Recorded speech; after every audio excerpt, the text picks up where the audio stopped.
রত্না দিদিভাইয়ের তো আজকে জন্মদিন। ভালো। দিদিভাই গাড়ি চালাচ্ছিল তখন আমার লাইভে ঢুকেছিল।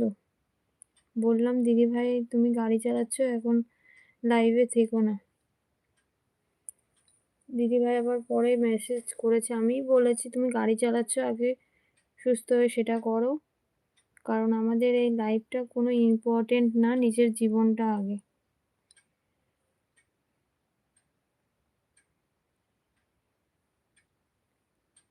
লাইভ একবার না আসতে পারি, দ্বিতীয়বার আবার আসতে পারবো। জীবনটা তো একবার চলে গেলে আর কি পাওয়া যায়?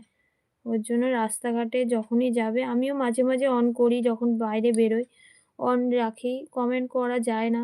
কারণ রাস্তায় কাজ করতে গেলে হয় না। তাও মেয়েকে যখন পড়তে দিতে যাই তখন করি। যেহেতু গলির ভিতরে অসুবিধা হয় না। কিন্তু মেইন রোডে গেলে না খুব অসুবিধা হয়। তখন আর কমেন্ট করা যায় না।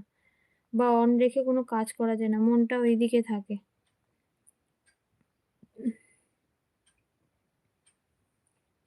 ওর জন্য আমি মনে করি যখনই যে বাইরে যাবে লাইটটা অন করার কোনো দরকার নেই।